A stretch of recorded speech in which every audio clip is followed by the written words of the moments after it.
ॐ तव कथामृतं तप्तजीवनं कविभिरीडितं कल्मषापहं श्रवणमङ्गलं श्रीमदाततं भुवि गृह्णन्ति ये भूरिदा जनाः। श्री रामकृष्ण वचनामृत परिच्छेद 41 दक्षिणेश्वर में भक्तों के साथ। तांत्रिक भक्त तथा संसार निर्लिप्त को भी भय है। संसार में भय कितना भी निर्लिप्त हो उसको भी है। ये प्रसंग चल रहा है। श्री रामकृष्ण भोजन के बाद दक्षिणेश्वर मंदिर के अपने कमरे में थोड़ा विश्राम कर रहे हैं। अधर तथा मास्टर ने आकर प्रणाम किया। एक तांत्रिक भक्त भी आए हैं। राखाल, हाजरा, रामलाल आदि आजकल श्री रामकृष्ण के पास रहते हैं। आज रविवार है, 17 जून 1883 ईस्वी। श्री रामकृष्ण भक्तों के प्रति गृहस्थाश्रम में होगा क्यों नहीं, परंतु बहुत कठिन है। जनक आदि ज्ञान प्राप्त करने के बाद गृहस्थाश्रम में आए थे, परंतु फिर भी भय है। निष्काम गृहस्थ को भी भय है। भैरवी को देखकर जनक ने मुंह नीचा कर लिया। स्त्री के दर्शन से संकोच हुआ था। भैरवी ने कहा, जनक, मैं देखती हूँ कि तुम्हें अभी भी ज्ञान नहीं हुआ। तुम्हें अभी भी स्त्री पुरुष बुद्धि विद्यमान है।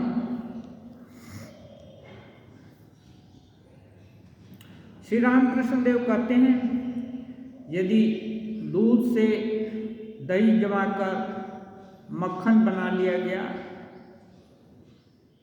और उसको पानी में रखा जाए तो फिर दूध के जैसा वो नहीं मिलता है, लेकिन दूध में यदि पानी मिलाया जाए तो मिल जाता है।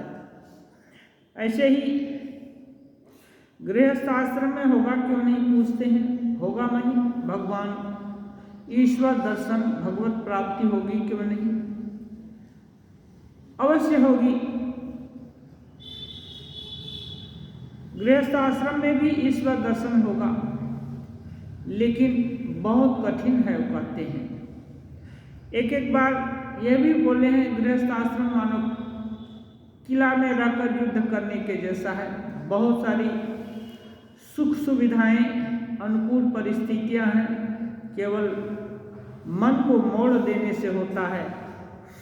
लेकिन यहाँ पर दूसरी विघ्न बाधाओं की बात कह रहे हैं। गृहस्थ आश्रम में रहने से भी होगा, लेकिन बहुत कठिन है। जनक आदि जो ऋषि लोग हुए हैं, राजर्षि, ज्ञान होने के बाद संसार किए थे। एक बार कथा है, उनके यहाँ भैरवी जाती हैं, उनसे मिलने के लिए भक्त लोग, भक्त प्रेमी लोगों के साथ तो मिलने जाते ही हैं। तो जनक जी स्त्री को देख करके सिर नीचा कर लेते हैं। तो भैरवी सुनकर गई थी कि इनको ब्रह्म ज्ञान हुआ है, मीन्स ये जागतिक जो भेदभाव है इससे ऊपर उठ चुके हैं। फिर उनको ऐसा करते देखकर भैरवी ने कहा, लगता है जनक अभी भी तुमको पूरा ज्ञान नहीं हुआ है। तुम्हें स्त्री पुरुष का भेद विद्यमान है। यह भेद हो सकता है कि न हो, क्योंकि ब्रह्म ज्ञान हुआ है तो भेद होना संभव नहीं है, लेकिन फिर क्यों आ गया। जैसे कहते हैं, एक बार उदाहरण दिया गया, जैसे पानी पर लाठी रखा हुआ है। मानो दिखाई पड़ता है कि पानी लाठी के कारण 2 भाग में विभक्त हो गया है, लेकिन एक्चुअली वो 2 भाग में विभक्त नहीं है, लेकिन वो लाठी के कारण दिखाई देता है। ऐसे ही है, पूर्व जितने भी संस्कार हैं उनके कारण भेद बुद्धि सामने आ जाती है, लेकिन वही ज्ञान विचार करने से फिर वो दूर हो जाती है। ऐसा ही शंकराचार्य के संबंध में भी है। शंकराचार्य गंगा जी से स्नान करके जाएंगे विश्वनाथ दर्शन करने के लिए। रास्ते में एक चांडाल उनको मांस का टोकरी लेकर जा रहा था और छू दिया। हो सकता है जानबूझकर ही छू दिया हो, टच हो गया। तुरंत बोल उठे शंकराचार्य, अरे ये क्या, तूने मुझको छू दिया, अपवित्र कर दिया। तब वो चांडाल बोलता है, महाराज, न तो तुमने मुझको छुआ है, न मैंने ही मुझको छुआ है, तुम्हारे को छुआ है। यह छूने और छुलाने वाला कौन है? आत्मा को कोई न छू सकता है, न आत्मा ही किसी को छू सकती है। फिर ये छूने वाला दोष कहाँ से आ गया?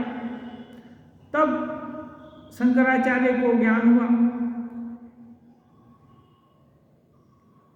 वो चांडाल कोई और नहीं, स्वयं महादेव जी भक्त की कमी, साधक की कमी को दूर करने के लिए वहाँ चांडाल रूप से आकर के उनको ज्ञान दिए। ऐसे ही स्वामी विवेकानंद जी के भी जीवन में हम लोग देखते हैं। श्री रामकृष्ण देव के संस्पर्श में उनको निर्विकल्प समाधि हुई थी, इसमें कोई संदेह की बात नहीं। फिर भी खेतड़ी में एक जलसा अजीत सिंह जी निमंत्रित किए थे उनके दरबार हाल में, दीवान खाने में। वो अंदर महल में एक तरह से होता है, दरबार हाल सबके सामने और अंदर खाना दीवान खाने में। कम लोग चुनिंदे लोग रहेंगे। स्वामी जी को बोले कि आज बाई जी का गान होगा, आप आइएगा। सुनकर स्वामी जी संदेश भेजते हैं, नहीं, बाई जी का गाना साधु सन्यासी लोगों को सुनना नहीं चाहिए। इसलिए वो ऊपर के ही रूम में रह जाते हैं। यथा समय बाई जी का गान प्रारंभ हुआ। बाई जी सुन चुकी थी। राजा के गुरुजी यहीं रहते हैं ऊपर में, उधर गाना सुनने नहीं आए। उनको बहुत वेदना हुई। सबके हृदय में तो अंतर्यामी विराजमान है, कब किसके दिल में उत्तेजना हो जाए बोलना मुश्किल है। उनको लगा कि मैं पैसे के लिए, व्यापार के लिए गाती हूँ, इसके कारण मुझको स्वामी जी भी मेरा तिरस्कार कर दिए। फिर दिल में बहुत दर्द होता है। सूरदास जी का प्रसिद्ध गाना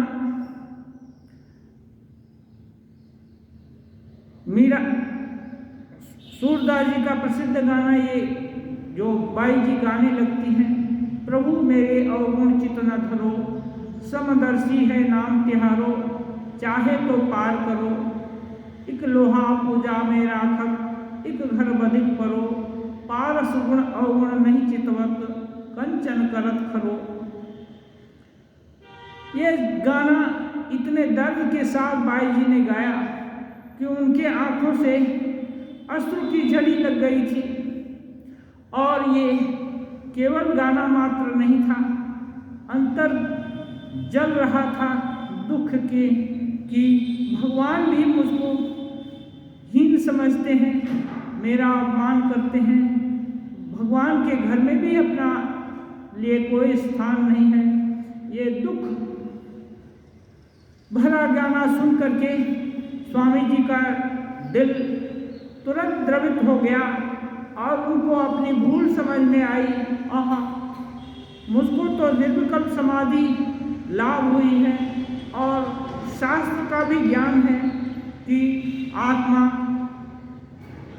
न स्त्री है न पुरुष है और उसमें लिंग भेद नहीं है। फिर भी ये बाई जी का पेशा है, इसलिए मैं ये इनका गान सुनने नहीं गया। उनको दुख हुआ और धीरे धीरे उतरते हुए आए और एक खाली कुर्सी पर बैठ गए। गान पूरा हुआ, उसके बाद हाथ जोड़कर बाई जी से कहते हैं, माँ मुझे क्षमा कर देना, मुझसे भूल हो गई। अब इनका अद्वैत ज्ञान का संस्कार जग उठा। कहने का मतलब है जो पुराने संस्कार होते हैं, भाई आप हेलो आप वो कुर्सी ले लीजिए, ठंडा लग सकता है। ओ बाई जी के दिल की बात स्वामी जी के दिल में झंकृत हो गई और स्वामी जी को लगा कि नहीं, ये भूल हो रही थी। तो ऐसे ही पूर्व संस्कार, भले ही ये ब्रह्मज्ञानी लोग हैं, फिर भी कहाँ से चले आते हैं। इसलिए श्री रामकृष्ण देव कहते हैं, बहुत कठिन है गृहस्थ आश्रम में रह करके हर समय अलर्ट रहना और ये संस्कार न आए, ये बहुत कठिन है। इसलिए कभी कभी ऐसे संस्कार आ जाते हैं।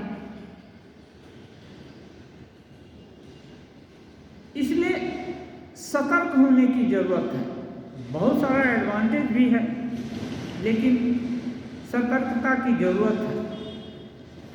ऐसे विद्वान लोगों को भी राजा जनक जैसे लोग भी सिर नीचा कर देते हैं। ऐसा रूप गोस्वामी, सनातन गोस्वामी का आप लोग नाम सुना होगा। रूप गोस्वामी सनातन गोस्वामी के बड़े भाई थे, बहुत तपस्वी थे। बांके बिहारी जी का मंदिर है, वहीं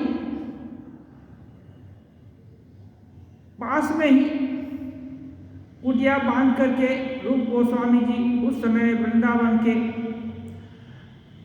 श्रेष्ठ तपस्वी भक्त के रूप में जाने जाते थे। उसी समय मीराबाई हुई थी। जब इनके देवर, उनके पति राणा की मृत्यु हुई, राणा ही बड़े थे, राणा ने उनको संसार में नहीं आबद्ध किया था, उनको पूरी छूट दी थी मीराबाई को भक्ति भजन पूजा सेवा सब करने के लिए।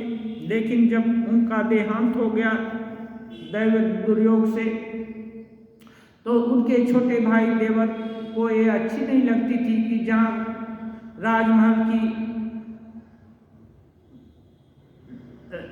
कोई स्त्री जो कि उनकी भाभी लगती हैं, वो सबके सामने नाचें गाएं भजन करें, सभी लोगों को सब दृश्य देखे, ये उनको पसंद नहीं, अंदर महल में रहना पसंद है। तो वो बार बार प्रयास किए, इनसे उनसे कहलाए, तब भी यहाँ तो कुलशील की मर्यादा का कहाँ तक रोक हो सकता है। ये तो भगवत प्रेम का भाव जब उमड़ पड़ता है तो माँ मीरा मंदिर में चली जाती हैं। और उस समय जब देवादिदेव भगवान स्वयं नारायण उनके प्रियतम के रूप में दिखाई देते हैं, तो ये सांसारिक जो भी बंधन है, प्रोटोकॉल है, ये सब का निर्वहन करना उनके लिए संभव नहीं होता। तब वो कभी हंसती, कभी गाती, कभी अपने भाव में विभोर होकर के श्रीहरि को, कन्हैया को खुश करती, उनके साथ व्यवहार करती, बर्ताव करती। ये उनके देवर को पसंद नहीं। जब विभिन्न प्रकार से कभी सांप भेज करके, कभी जहर का प्याला भेज करके, कभी बहुत तरह से कष्ट दिए, और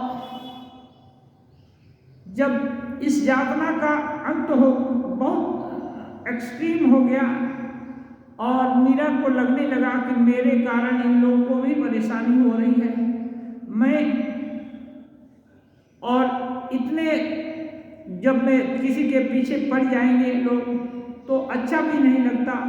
फिर उन्होंने तुलसीदास जी को पत्र लिखा था कि संत तुलसीदास जी उस समय बहुत प्रसिद्ध थे, उनका सुनाम था, तो उनको चिट्ठी लिखा था, क्या करूं, ऐसा है, ऐसी ऐसी परिस्थिति। कविता लिखी थी एक लाइन की, वो भी कविता के माध्यम से ही उनको पत्र का जवाब दिए। उसका आशय है कि भाई, पिता, माता, ये सब लोग जो हरिभजन में बाधा देते हैं और ईश्वर के रास्ते में जाने नहीं देना चाहते हैं, ऐसे लोग को कोटि वैरी सम उसको छोड़ देना चाहिए। यद्यपि परम स्नेही, यद्यपि वे परम मित्र हैं, फिर भी उनको कोटि वैरी के समान त्याग देना चाहिए। फिर मीरा ने संकल्प किया कि नहीं, वृंदावन धाम जाएंगी, और सब कुछ छोड़कर एक दिन वृंदावन के रास्ते चलती, और वहाँ जाकर विभिन्न संत लोगों के साथ उनका परिचय हुआ, आलाप हुआ। भगवान के आश्रय में सभी को स्थान है, वहीं एक जगह वो रहने भी लगी। उस समय वहाँ के सुप्रसिद्ध रूप गोस्वामी आचार्य ये थे, संत थे, उनके दर्शन के लिए एक दिन गई। तो जब रूप गोस्वामी शिष्य लोगों के से सुनते हैं कि मीरा एक श्री कृष्ण प्रेम दीवानी एक लड़की उनसे मिलने आई है, तो वो बोलते हैं, स्त्री से मिलने का क्या जरूरत, वो नहीं मिलना, उसमें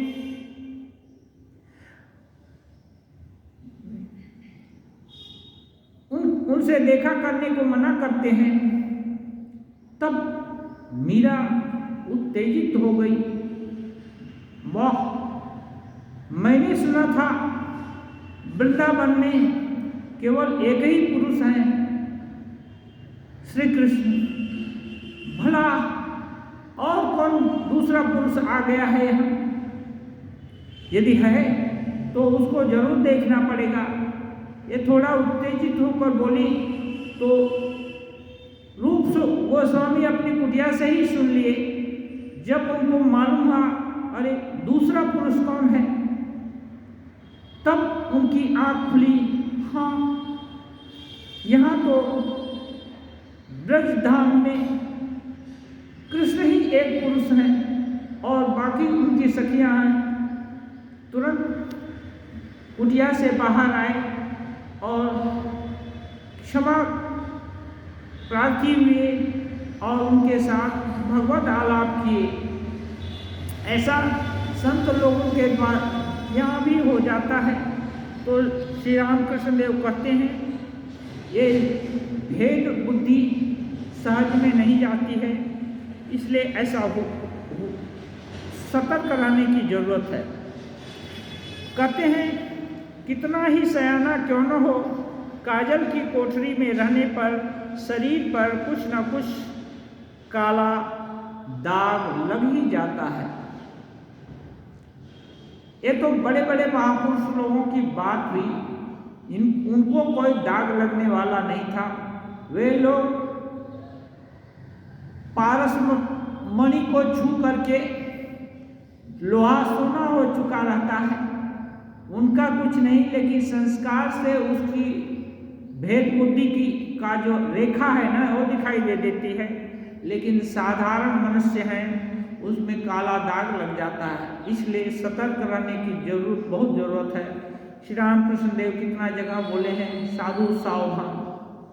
साधु में केवल पुरुष नहीं, साधु में जो भी साधक है सभी साधु हैं, और जो साधक नहीं है उन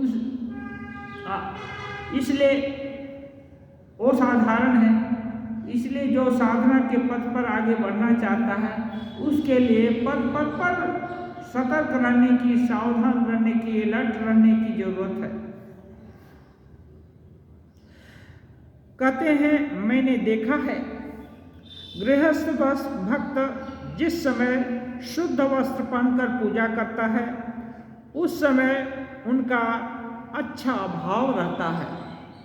इसलिए बोलते हैं शुद्ध वस्त्र पहनकर पूजा करना, उस समय अच्छा भाव रहता है। श्री रामकृष्ण देव अपना अनुभव बता रहे हैं। यहाँ तक कि जलपान करने तक वही भाव रहता है। पूजा करने के बाद जलपान करेंगे तो वही भाव रहता है। उसके बाद अपनी वही मूर्ति फिर से रज और तम, फिर उसके बाद अपनी पुरानी मूर्ति चली आती है। पूजा करने समय अच्छा भाव, उसके बाद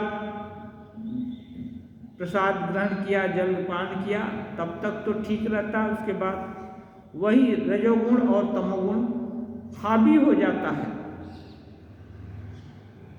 क्यों?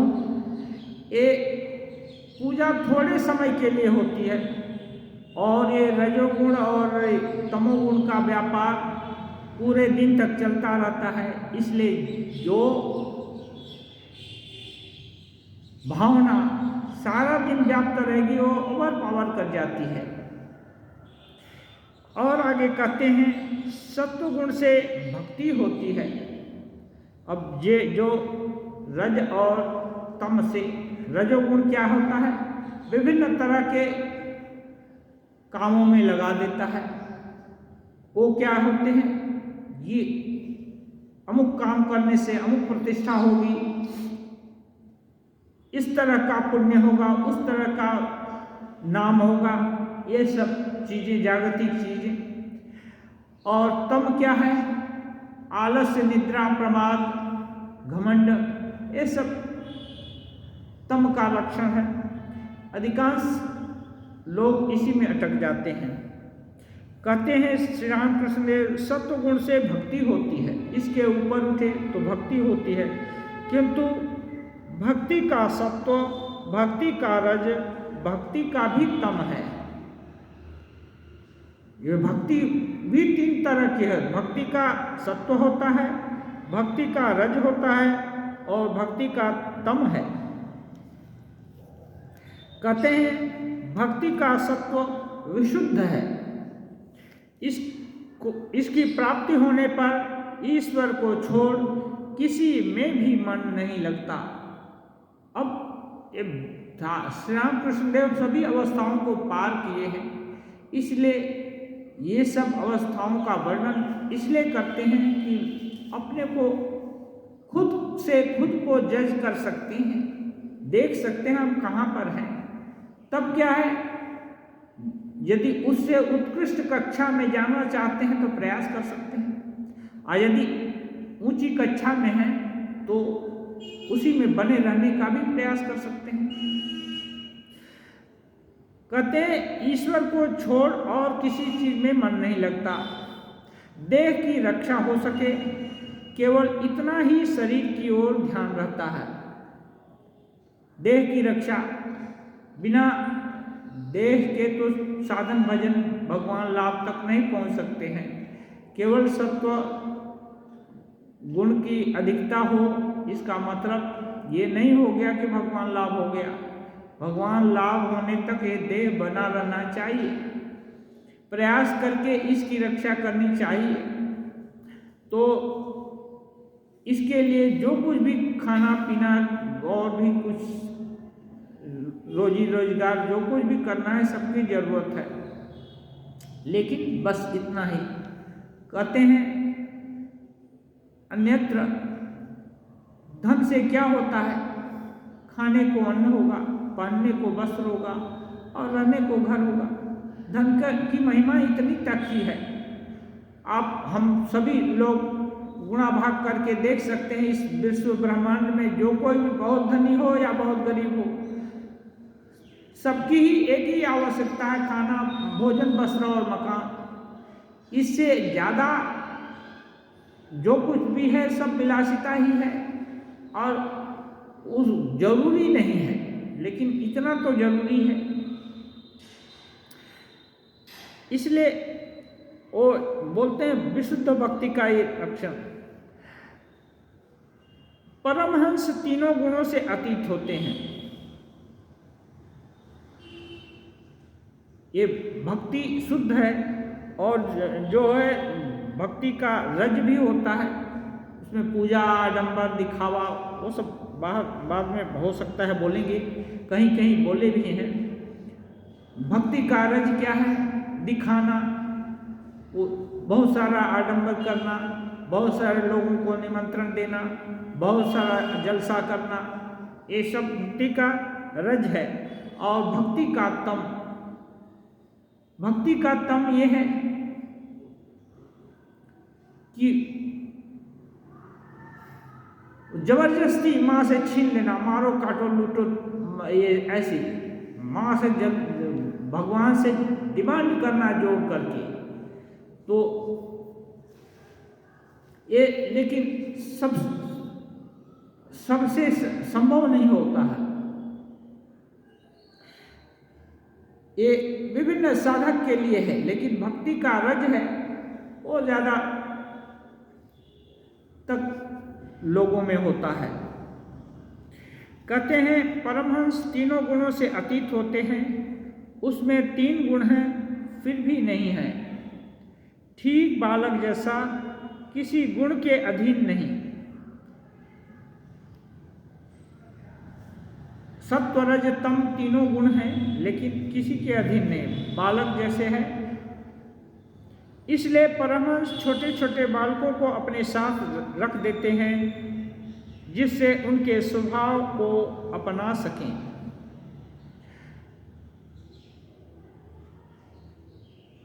छोटा बालक है, अभी खिलौने बना रहा है, बहुत प्रेम से, बहुत ध्यान से सब कुछ किया, थोड़े ही देर में उसको फोड़ फाड़ करके फेंक देता है और दूसरा तितली पकड़ने लगता है या कुछ ये करने लगता है। श्री रामकृष्ण देव कहीं कहीं कहे हैं, बहुत अच्छा शॉल या बहुत अच्छा ड्रेस दिया है कोई, उसको कोई बोलता है दिखाओ तो देखी वो नहीं दिखाना चाहता है, कोई देखना चाहता है तो उसको चुराता है, छुपाता है। लेकिन बाद में कोई आता है, एक साधारण सा खिलौना देता है और खिलौना ले लेता है और वो अपना शॉल उसको दे देता है और देकर खेलने में मस्त हो जाता है। इसलिए बालक को पता नहीं है कि इसका ज़्यादा मूल्य है कि कौन सा ज़्यादा लॉन्ग लास्टिंग है, कौन सा, और जो भी मन में आया वही किया। ऐसे ही जो त्रिगुणातीत हो जाते हैं, भगवत इच्छा के ऊपर निर्भर, हवा जिधर ले गई उधर चले गए, उनका अपना कुछ नहीं है। तो ऐसे लोग किसके साथ रहें? तो छोटे बच्चे जो व्यवहार करते हैं वो इनोसेंट व्यवहार, उनके साथ रहते हैं तो क्या है, उनके जैसे ही अपना समय बिता सकते हैं, उनके भाव का आरोप करते हैं अपने ऊपर। परमहंस संचय नहीं कर सकते, यह अवस्था गृहस्थों के लिए नहीं है। परमहंस संचय नहीं कर सकते, कुछ आज के लिए कल के लिए व्यवस्था नहीं कर सकते। उन्हें अपने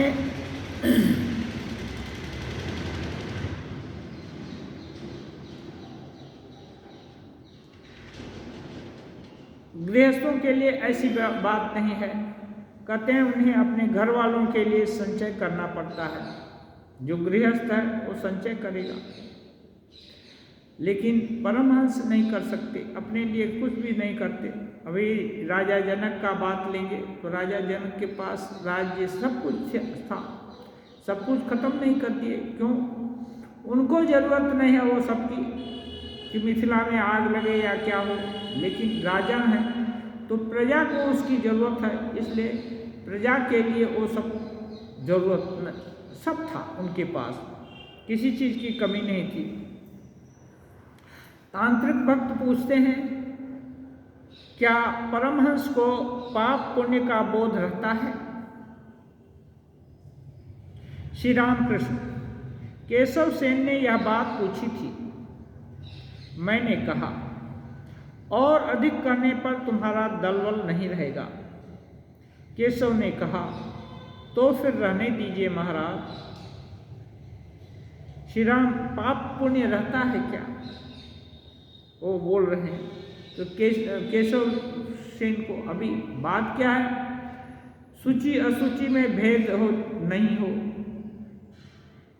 कर्ता अकर्ता नहीं हो। केशव चंद्र गुरु कहलाना चाहते हैं, एक दल के दलपति कहलाना चाहते हैं। वहाँ तो दल नहीं रहेगा, सभी जैसे बाढ़ आने से नदी और जो स्थल सब जलमय हो जाता है, फिर कौन नदी है, कौन जल है, कौन स्थल है, पहचानना संभव नहीं है। ऐसे ही भयंकर आंधी तूफान आए, धूल भरी आंधी, उस समय कहाँ घर है, कौन सा पेड़ है, कौन सा आदमी है, कौन सा पशु है, तो कुछ भी नहीं दिखाई देता। ऐसी अवस्था में गुरुगिरी नहीं हो सकती है, तब दल वल कहाँ रहेगा, सभी ब्रह्ममय हो जाएंगे। इसलिए जब ऐसा अवस्था आ गई तो किसका पाप किसका पुण्य, तो ऐसी अवस्था, इसका वर्णन श्री रामकृष्ण देव करना चाहेंगे, लेकिन फिर केशव चंद्र सेन तो अपने भक्त अनुयायियों के साथ बहुत सारे हर समय घिरे रहते थे। उनके चेला लोग श्री रामकृष्ण देव को भी केशव बाबू का चेला बनने के लिए रिक्वेस्ट करने आए थे। केशव चंद्र से कभी भेजे नहीं थे, लेकिन ये लोग स्वतः प्रेरित होकर केशव बाबू से कि नहीं, हम लोग इनके चेला हैं, तो ये ठाकुर के पास भी आए थे। ठाकुर उस समय पोथी में है, गान गाए थे। ऐसा फल पाया कि जीवन सफल हो गया, और अन्य फल का काम क्या सखी, ऐसा एक गाना है बंगला में। फिर वो लोग चला गया, ठाकुर ना नहीं बोले और चला गया। तो केशव बाबू के यहाँ जाकर ये बताया। केशव बाबू पूछे, क्या कहे थे तुम लोग, ऐसा बोला तो ये गाना है। वो गाना सुनकर उनके दिल में लग गया केशव बाबू के, और फिर आकर श्री रामकृष्ण देव के दर्शन किए। और बाद में हम सब जानते हैं केशव चंद्र कितने हद तक श्री रामकृष्ण से प्रभावित हुए और परिवर्तित हो गए। कहते हैं, पाप पुण्य क्या है जानते हो? परमहंस अवस्था में अनुभव होता है कि वे ही सुबुद्धि देते हैं, वे ही दुर्बुद्धि देते हैं। परमहंस अवस्था में ये मालूम होता, सुबुद्धि और दुर्बुद्धि सब उनकी ही देन है। फल क्या मीठे कड़वे नहीं होते? किसी पेड़ में मीठा फल, किसी पेड़ में कड़वा और खट्टा फल। उन्होंने मीठे आम का वृक्ष भी बनाया है और फिर खट्टे फल का वृक्ष भी, जैसे खट्टा मीठा सब तरह का फल बनाया, ऐसे सुबुद्धि कुबुद्धि भी दिया। तो ये ठीक ठीक परमहंस लोग जानते हैं। तांत्रिक भक्त, जी हाँ, पहाड़ पर गुलाब की खेती दिखाई देती है, जहां तक दृष्टि जाती है केवल गुलाब ही गुलाब का खेत।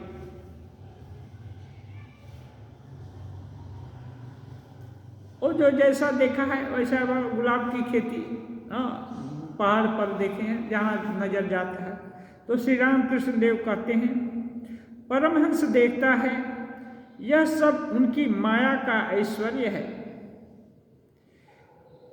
सत असत, भला बुरा, पाप पुण्य, यह सब समझना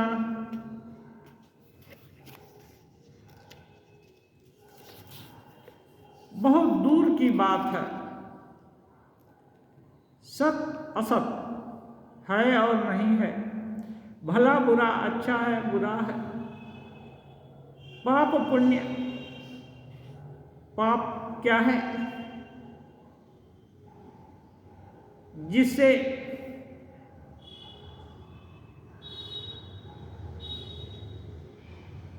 अशुभ संस्कार बनते हैं वही पाप है। व्यासदेव जी 18 पुराण लिख करके संक्षिप्तीकरण किए। अष्टादश पुराणेषु व्यासस्य वचनम द्वयम्,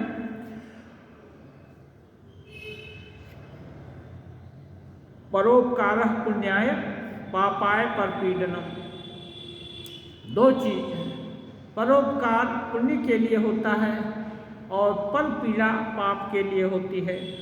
तो ये पाप पुण्य ये समझना बहुत कठिन है। दूसरे का गला काटना पाप है, मर्डर है, लेकिन वही जो युद्ध क्षेत्र में है, कहते हैं हतो वा प्राप्स्यसि स्वर्गं जित्वा वा भोक्ष्यसे महीम् तस्माद् उत्तिष्ठ कौन्तेय युद्धाय कृत निश्चयः। उठो और युद्ध करो, यदि मरेगा तो स्वर्ग को प्राप्ति होगी, जीतेगा तो वहीं इस पृथ्वी का भोग करेगा। उठो, धर्म के लिए युद्ध करो। इसलिए धर्म के लिए युद्ध करते हुए लाखों करोड़ों लोग मारे जाएं तो भी कुछ नहीं है, कोई अपराध नहीं है। इसलिए ये बात कहते हैं ये बहुत कठिन बात है, दूर की बात है। उस अवस्था में दल बल नहीं रहता। जिसको ये समझ में आ जाएगा ये पुण्य पाप जितने भी पेयर्स ऑफ अपोजिट हैं सब एक युग्म जैसा है। पुण्य है तो पाप भी है, और पाप है तो उसका विरोधी पुण्य भी है। सुख है, दुख है, ठंडा है, गर्मी है, ये सब ईश्वर की सृष्टि है, उनकी माया है। तो ऐसा समझ जब जिसके दिल में हो जाएगा वो किसको दलबल बनाएगा, किसको चेला कहेगा? कोई चेला नहीं है, उसका कौन चेला है? इसलिए ठाकुर बोलते हैं कभी कभी, हम तुम्हारे रेणु का भी रेणु है, चरण रज का रेणु का भी रेणु। इसलिए उनका भाव गुरु का भाव नहीं होता। गुरु पिता ये सब बोलने से उनको लगता है, अच्छा नहीं लगता। तांत्रिक भक्त पूछ रहे हैं तो फिर कर्म फल है?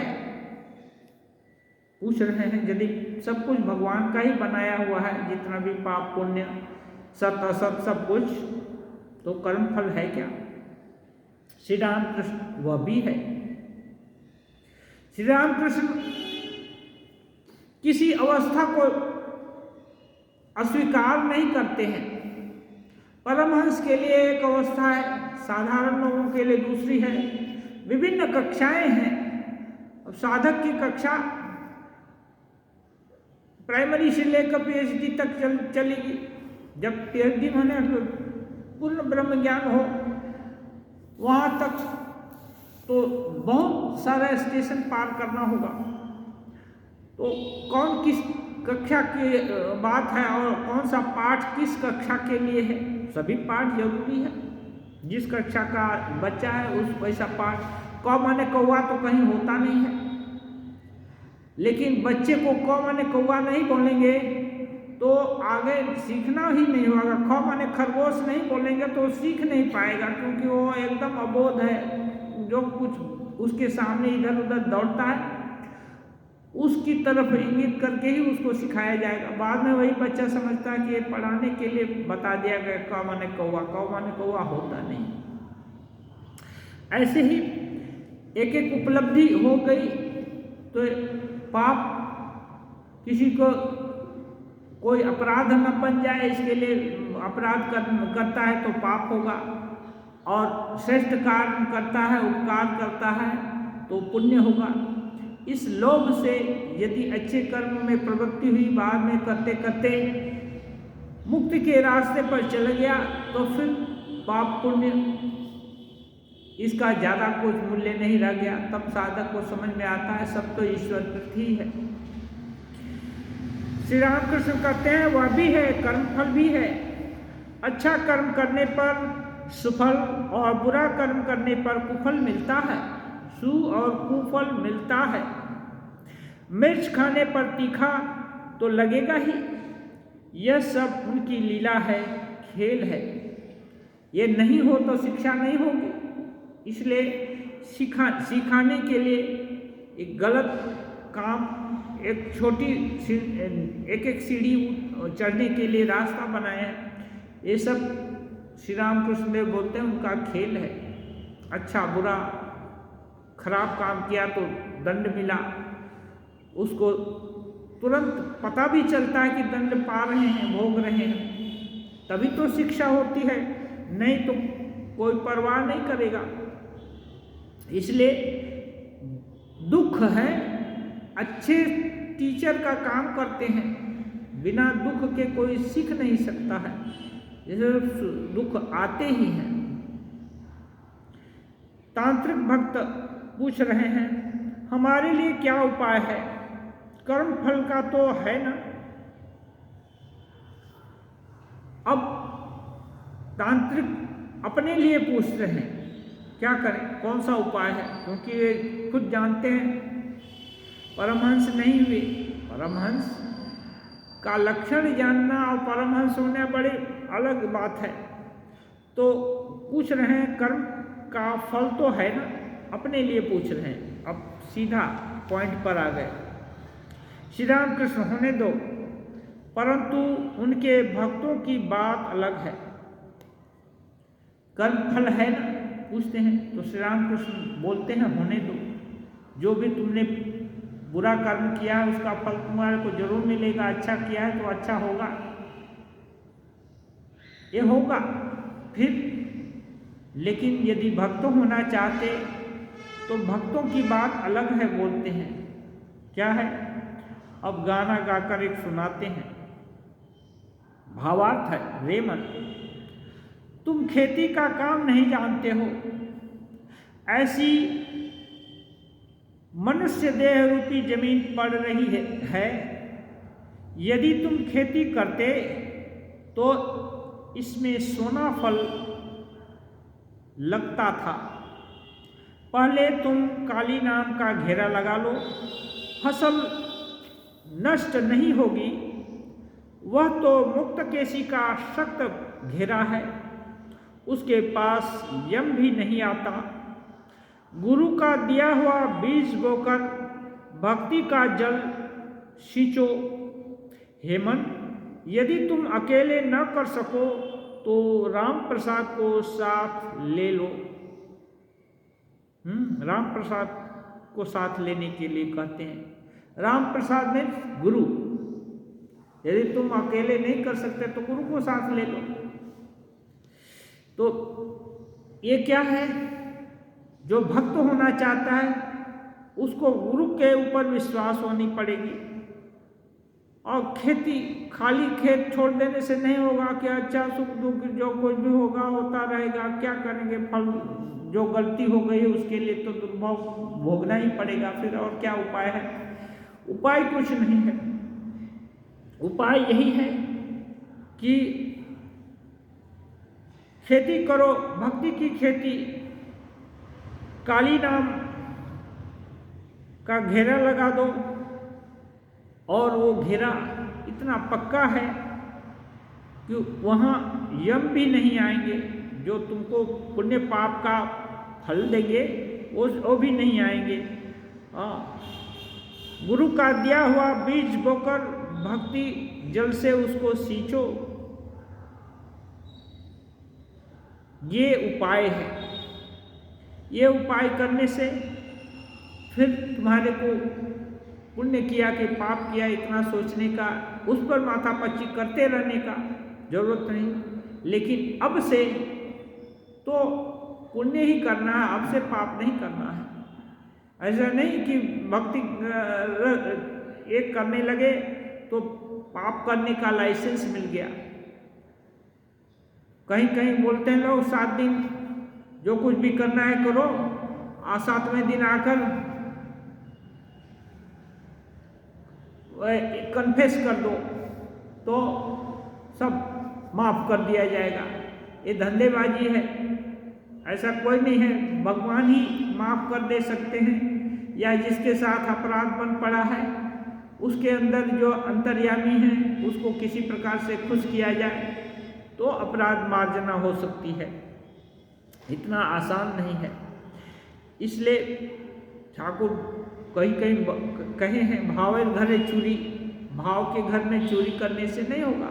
कोई शॉर्टकट मेथड नहीं है, ये पाप पुण्य से छुटकारा नहीं होगा। ये तो और गलती न हो इसके लिए गुरु जी का जो मंत्र दिया उसका बेड़ा लगा लिया, और अब पाप पुण्य का चिंतन न करके अब गुरु मंत्र का चिंतन किया, माँ का चिंतन करके अब उस अपराध की मार्जना करने के लिए, उसका दुख भोग करके सह करके खत्म करने के लिए कृत संकल्प होने का है।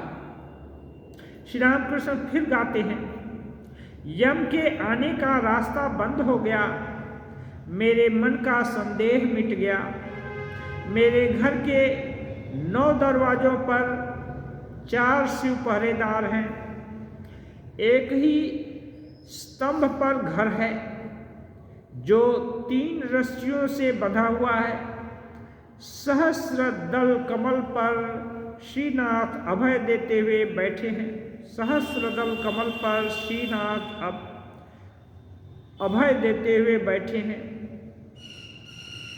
यम नहीं आएंगे, मेरा संदेह दूर हो गया, मेरे घर के 9 दरवाजों पर 4 शिव पहरेदार पहरा दे रहे हैं, एक ही स्तंभ है जो 3 रस्सियों से बंधा हुआ है। एक ही स्तंभ, ये यौगिक क्रिया, ये जो स्पाइनल कार्ड है, 3 रस्सी, ईड़ा पिंगला सुषुम्ना नाड़ी, और ऊपर में जिसके श्रीनाथ अभय देते हुए विराजमान है, ये यौगिक लोगों का ये गाना है। तो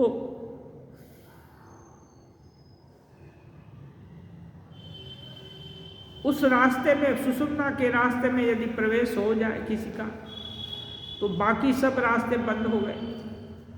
और एक कहते हैं भाई भी 4 पहरेदार, 4 शिव। ये शिव कौन हैं? ये चक्र है ना, इसका विश्लेषण कहीं सुना नहीं। हाँ, ये 4 शिव कौन कौन है, लेकिन इसमें एक है श्रद्धा गुरु के ऊपर विश्वास और अपने मन का भरोसा, इसको एक करके जो सुषुम्ना के द्वार से जो कुंडलिनी महाशक्ति को जागृत करना और ऊपर में सहस्रार में जाकर उसकी परिणति, तो ये 4 शिव कौन है जो पहरेदार दे रहे हैं? वैराग्य, विवेक, ये भी है, संयम, नियम। ये तो कहने का मतलब ये जितनी भी फैकल्टीज हैं, कर्म, ज्ञान, भक्ति, योग, ये कुछ भी हो सकता है। तो इसका अवलंबन करके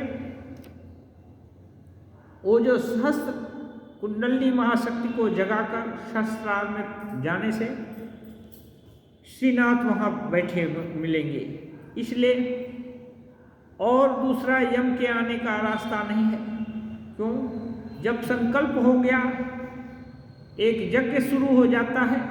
आगे आगे होता था, जब एक यज्ञ शुरू करते थे 5-5, 10-10 साल तक चलता था। तो संकल्प होने से फिर और वो उसमें बाधा नहीं आती थी। यजमान या जितने होता, अध्ययन, उद्गाता, ब्रह्मा, ये सब कोई बीमार नहीं होते थे। मंत्र की इतनी शक्ति जो उसकी पूर्णाहुति होने तक कोई विघ्न नहीं आएगा। ऐसे ही संकल्प गुरु कृपा से यदि हो गया तो यम का रास्ता बंद हो जाएगा। वहां तक गए बिना यम का रास्ता क्या है? भय। भय खत्म हो जाएगा। शरीर आता जाता भले रहेगा, लेकिन भय खत्म हो जाएगा। क्यों? साधक बन जाएगा और जहां भी रहेगा वहीं से उसकी शुरुआत होगी। इसलिए ये यदि संकल्प हो गया गुरु कृपा से कि नहीं ईश्वर को पाना है, तब वो भय दूर हो जाएगा। काशी में ब्राह्मण मरे या वेश्या सभी शिव होंगे। कहने का ये है, मतलब है, जो पाप किया है वो, जो पुण्य किया है वो, यदि मुक्ति के यहाँ तक पहुँच जाए। काशी में मरने से बोलते हैं वो तारक ब्रह्म मंत्र देते हैं शिव जी, और माँ बंधन खोल देती है। श्री रामकृष्ण देव दर्शन किए हैं। तो वहाँ ब्राह्मण भी मरेगा, वैश्य भी मरेगा, शुभ कर्म किया वाला भी जाएगा, अशुभ कर्म किया वाला भी जाएगा। इसलिए जब कुंडलिनी महाशक्ति सहस्रार में पहुंचेगी तो आगे शुभ किया था कि अशुभ किया था वो सब कुछ नहीं रहेगा। इसलिए साधक जब हो गए तो गुरु मंत्र का बीज डाल करके और बाकी द्वारों को बंद करके वहाँ ये जो कुंडलिनी महाशक्ति का जागरण कराए तो फिर और भय नहीं रहेगा। जब हरि नाम से, काली नाम से, राम नाम से आंखों में आंसू भर जाए तब संध्या, कवच आदि कुछ भी आवश्यकता नहीं रह जाती। ये जो उपाय बता रहे हैं, जब भगवान का नाम लिया, बीज मंत्र, गुरु मंत्र क्या है? भगवान का नाम। जिस नाम को गुरु जी इंगित कर दिए, उस नाम के आते ही दिल में, दिल की आंखों में आंसू आ जाए तो अब समझना चाहिए दिल भर जाए। अपने लोगों को जैसे देखकर बहुत दिन से आने से जैसा होता है, पा करके कभी कभी प्रेमाश्रु छलक जाते हैं। अब समझना चाहिए संध्या कवच और ये सब जितना भी संध्या है और कवच का पाठ आदि, ये सब की आवश्यकता नहीं है। क्यों? ये सब अवलंबन है विभिन्न प्रकार के, इतनी अवलंबन को अभ्यास करने का जरूरत नहीं है। कर्म त्याग हो जाता है, कर्म का फल स्पर्श नहीं करता। अब उसके बाद कर्म जो भी करेगा वो अच्छा ही होगा, उसका फल स्पर्श नहीं करेगा। जब कर्तापन खत्म हो जाता है तो जो कुछ भी किया जाएगा, कर्ता नहीं है तो भोक्ता भी नहीं रहेंगे। तो भगवान को पूरा पूरा यदि साधक समर्पित कर दिया तो अब कर्म का फल नहीं रहता है। एक कर्म फल से ही चर्चा हुई है, तो कर्म का फल नहीं रहेगा। इसलिए गुरु के ऊपर विश्वास करके उन बीज मंत्र का अवलंबन करके और ध्यान में लग जाए और अपने जीवन को उस तरह से मोड़ दे, तब ये सब। और ये करते करते जब आंखों में आंसू आ जाए, ईश्वर चिंतन करते ही, बीज मंत्र चिंतन करते ही हृदय आलोड़ित हो जाए, तब समझना चाहिए कि अब भक्ति, ये विश्वास जो है ना, फल प्रसू कर रहा है। अब कोई भय नहीं है। ओम निरंजनम नित्यमनंतरूपम भक्तानुकंपाधृत विग्रहं वै ईशावतारं परमेशमीड्यं तं रामकृष्णं शिरसा नमामि।